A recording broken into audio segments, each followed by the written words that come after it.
একটা ধাক্কা খেয়ে ওই তরুণী সিঁড়ি বেয়ে নিচে গড়িয়ে পড়ল। তার হাত থেকে খামগুলো ছড়িয়ে ছিটিয়ে পড়ে গেল, শাড়ির আঁচল ময়লায় ভরে গেল, আর চোখের ভয় স্পষ্ট বোঝা যাচ্ছিল। সবাই তাকিয়ে দেখছিল, কিন্তু কেউ এগিয়ে এলো না।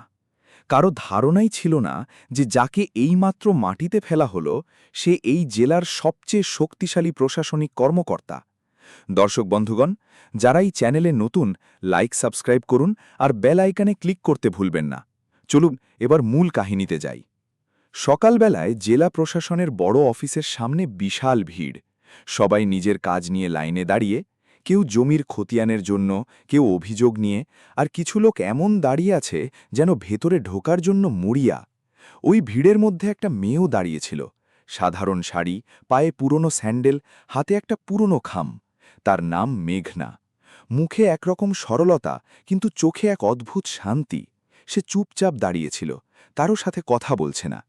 তখনই পেছন থেকে একটা ভারী গড়নের লোক এলো, সোনার চেন, দামি শার্ট আর সাথে 2 দেহরক্ষী।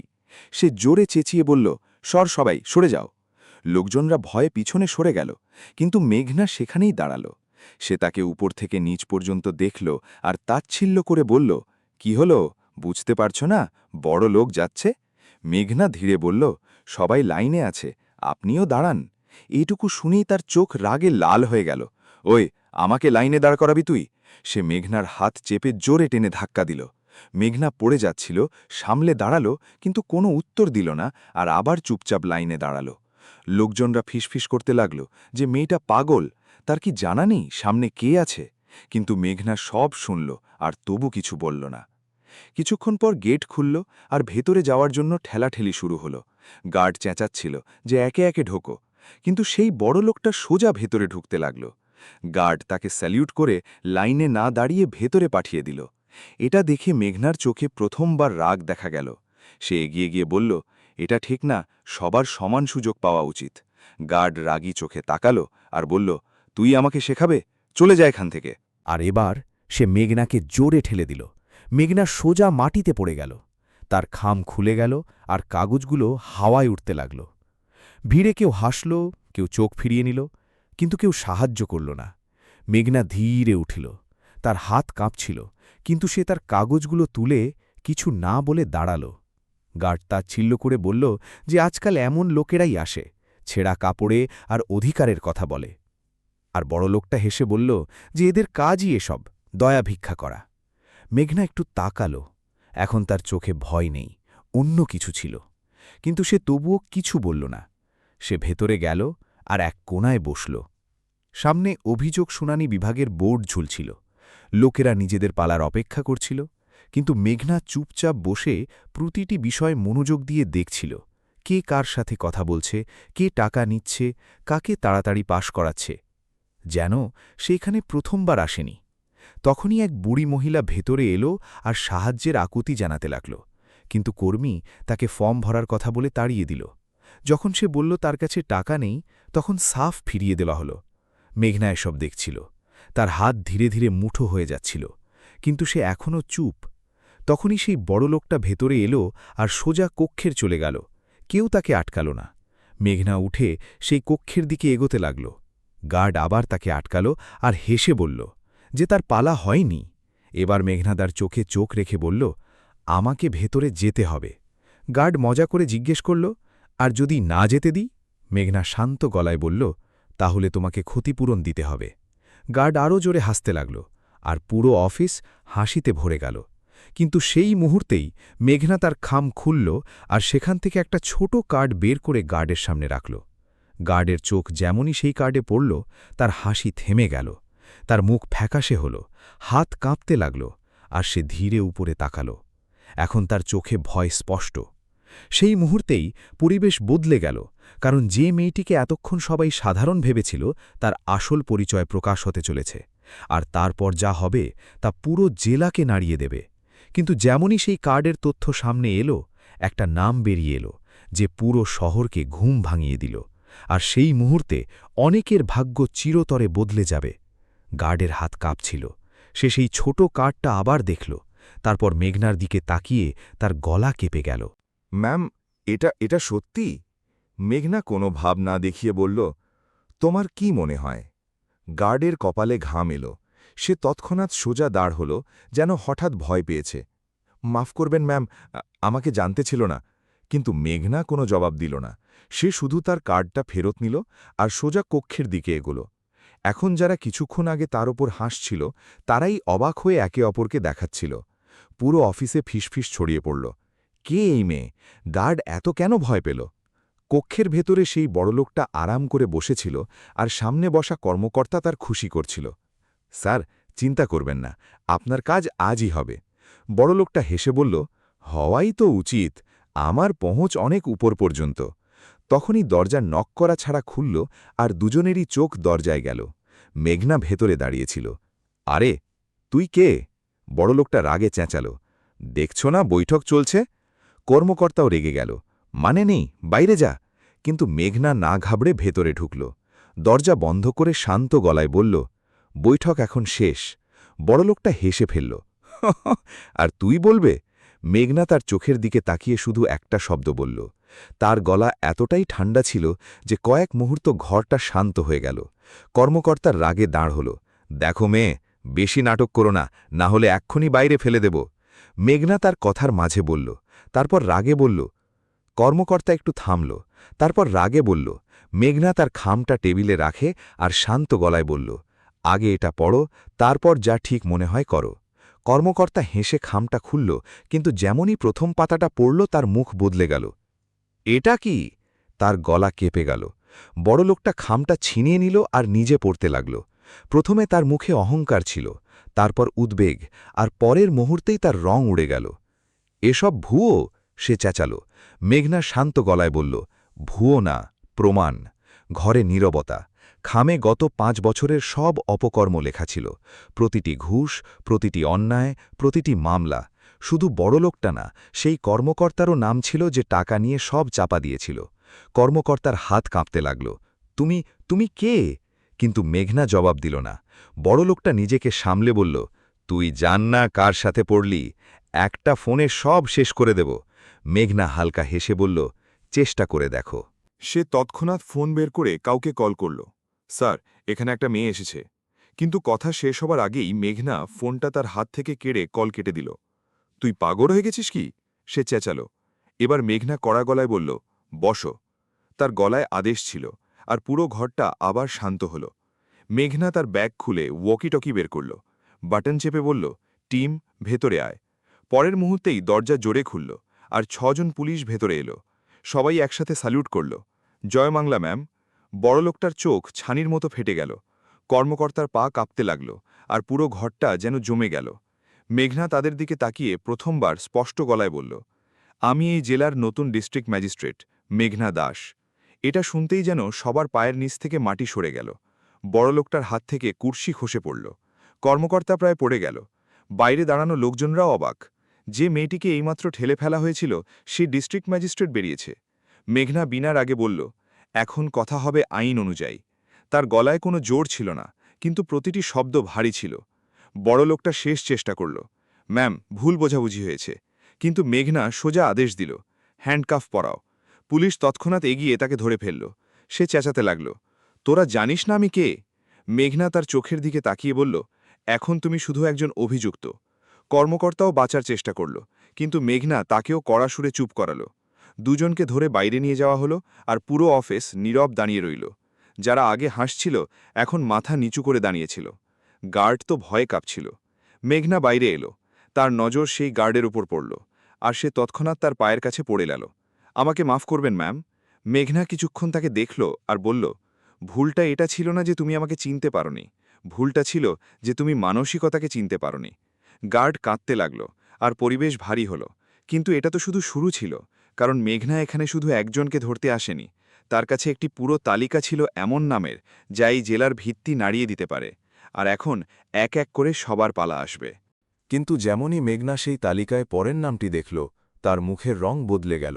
কারণ সে নামটা এমন ছিল যার সাথে জড়িত সত্য পুরো ব্যবস্থাকে নাড়িয়ে দেবে। অফিসের বাইরে পুলিশের গাড়ি দাঁড়িয়েছিল, আর পরিবেশ পুরোপুরি বদলে গেছিল। লোকের ভিড় এখন ভয় আর কৌতূহলে পরিণত হয়েছিল। যখন বড় লোকটিকে হ্যান্ডকাফ পরিয়ে বাইরে আনা হলো, তখন যেই লোকেরা কিছুক্ষণ আগে তাকে স্যালিউট করছিল, এখন চুপচাপ রাস্তা ছেড়ে দিচ্ছিল। মেঘনা ধীরে ধীরে সিঁড়ি দিয়ে নিচে নামল। তার মুখে সেই কড়া শান্তি ছিল, কিন্তু তার ভেতরে কিছু একটা চলছিল। তার খামে যে পরের নামটি ছিল, সে শুধু একজন অভিযুক্ত ছিল না, সে তার নিজের জীবনের সাথে জড়িত ছিল। গাড়িতে বসেই সে খামটা আবার খুলল, আর তার আঙুলগুলো একটি নামের ওপর এসে থেমে গেল। সূর্য সেনগুপ্ত। এক মুহূর্তের জন্য তার চোখে পুরনো স্মৃতি জলজল করল, কিন্তু সে তৎক্ষণাৎ নিজেকে সামলে খাম বন্ধ করে দিল। তার পাশে বসা সাব ইন্সপেক্টর রাজা জিজ্ঞেস করল, ম্যাম, পরের টার্গেট? মেঘনা জানালার বাইরে তাকিয়ে বলল, সোজা গুলশান। রাজা একটু চমকে গেল। ওখানে ম্যাম? ওখানে তো শহরের ধনকুবেররা থাকে। মেঘনা তার দিকে তাকিয়ে ঠান্ডা স্বরে বলল, তাই তো যাচ্ছি। গাড়ি দ্রুত শহরের সবচেয়ে ধনী এলাকার দিকে এগোল। উঁচু উঁচু বাড়ি, বড় গেট, নিরাপত্তারক্ষী, প্রতিটি জিনিসে ক্ষমতা আর প্রভাব স্পষ্ট। কিছুক্ষণের মধ্যেই গাড়িটি একটি বিশাল সাদা বাড়ির সামনে এসে থামল, যার গেটে লেখা ছিল সেনগুপ্ত ভবন। গার্ড তৎক্ষণাৎ গাড়িটি থামিয়ে বলল, কোথায়? অ্যাপয়েন্টমেন্ট ছড়া ভেতরে যাওয়া যাবে না। রাজা এগিয়ে গিয়ে কড়া সুরে বলল, ডিএম ম্যাম আছেন। কিন্তু গার্ড হেসে ফেলল, এখানে রোজ কেউ না কেউ ডিএম সেজে আসে। মেঘনা ধীরে গাড়ি থেকে নেমে এলো। সে কিছু বলল না, শুধু সোজা গেটের দিকে এগুতে লাগল। গার্ড রাস্তা আটকানোর চেষ্টা করল, কিন্তু তখনই রাজা তার কলার ধরে গুস্সে বলল, শেষবার বলছি, রাস্তা সরাও। গার্ড ঘাবড়ে গেল আর তৎক্ষণাৎ গেটটি খুলে দিল। ভেতরের দৃশ্যটা একদম আলাদা ছিল। সবুজ লন, দামি গাড়ি, ফোয়ারা, আর মাঝখানে একজন লোক আরাম করে কুর্সিতে বসে খবরের কাগজ পড়ছিল। মেঘনা ধীরে বলল, সূর্য সেনগুপ্ত। সেই লোকটি খবরের কাগজটি নিচে নামাল, আর যেমনই তার চোখ মেঘনার উপর পড়ল, সে কয়েক সেকেন্ডের জন্য জমে গেল। না, মেঘনা! তার গলায় অবাক হওয়া স্পষ্ট ছিল। মেঘনা কয়েক পা এগিয়ে গেল, আর এখন দুজন মুখোমুখি। সূর্য নিজেকে সামলে বলল, অনেক বছর হয়ে গেছে। মেঘনা ঠান্ডা স্বরে জবাব দিল, হ্যাঁ, আর এত বছরে তুমিও অনেক কিছু বদলে ফেলেছ। সূর্য হালকা হেসে, তুমিও তো বদলেছ। আগে এতটা কড়া ছিলে না। রাজা আর বাকি পুলিশরা এসব বুঝতে পারছিল না। তাদের কাছে এটা শুধু একটা মামলা ছিল, কিন্তু এখানে আরেকটা গল্প চলছিল।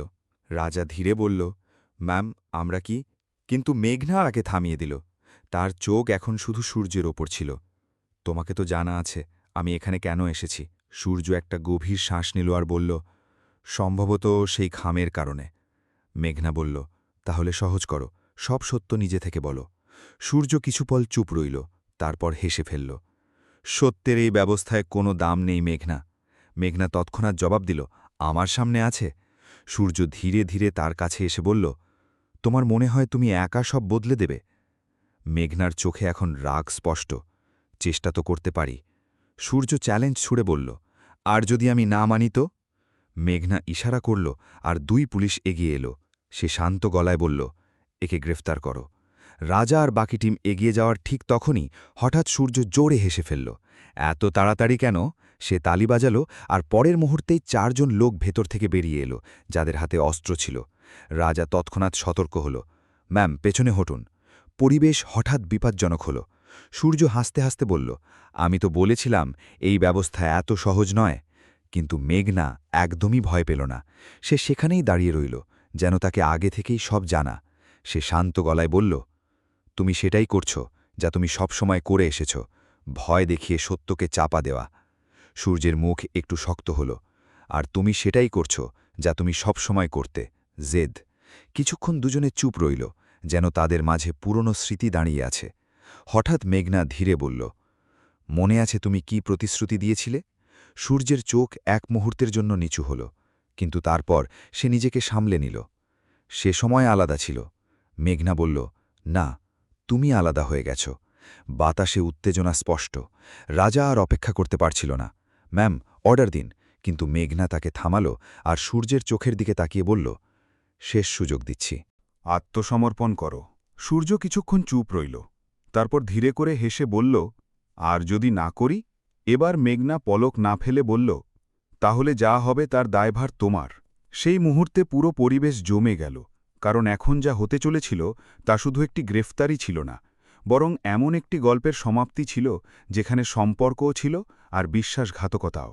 কিন্তু যেমনই সূর্য পরের পদক্ষেপটি নিল, একটি এমন সত্য সামনে আসতে চলেছিল যা মেঘনার অতীতকে ভেঙে চুরচুর করে দিল। আর সেই মুহূর্তেই সিদ্ধান্ত হতে চলেছিল যে আইন জিতবে নাকি সম্পর্ক। বাতাস থেমে গেছিল।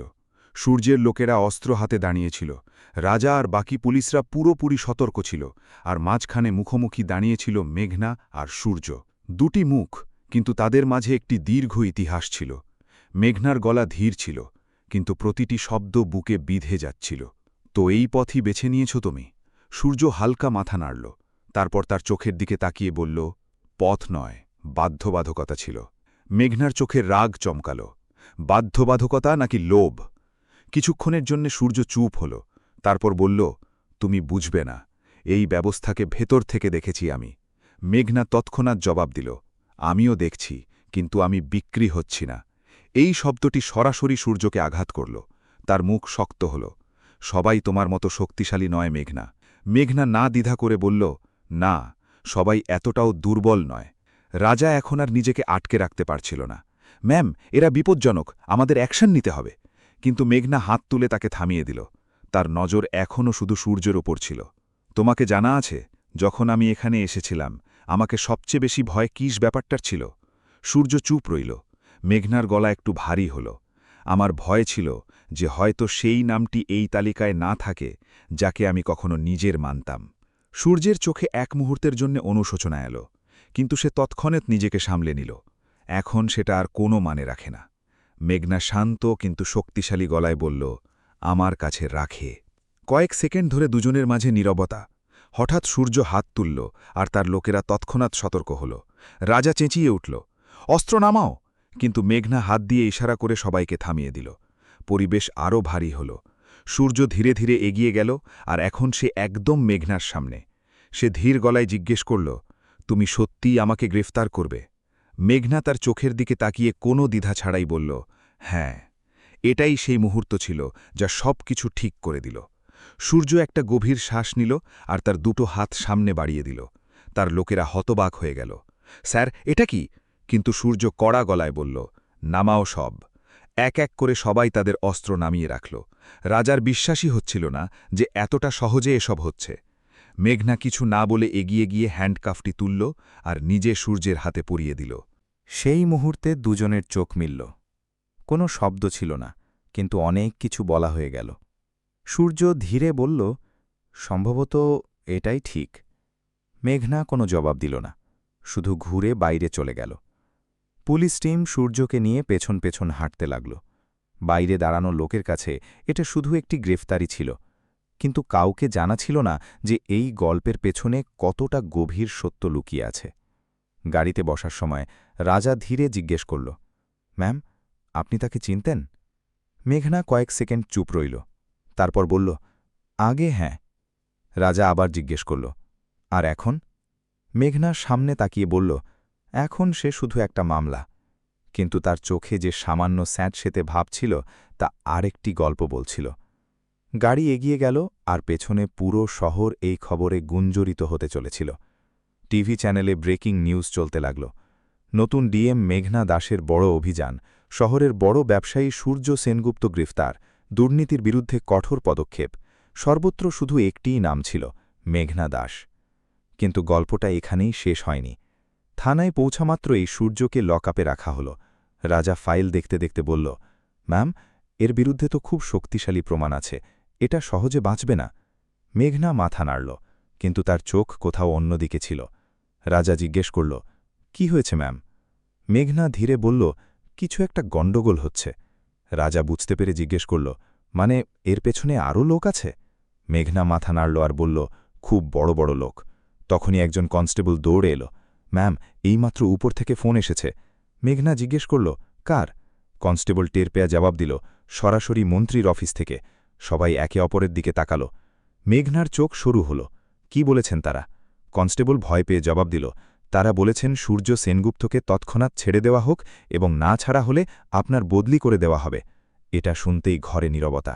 রাজা রাগে বলল, এত প্রমাণের পর এ কেমন চাপ? কিন্তু মেঘনা একদম শান্ত দাঁড়িয়েছিল।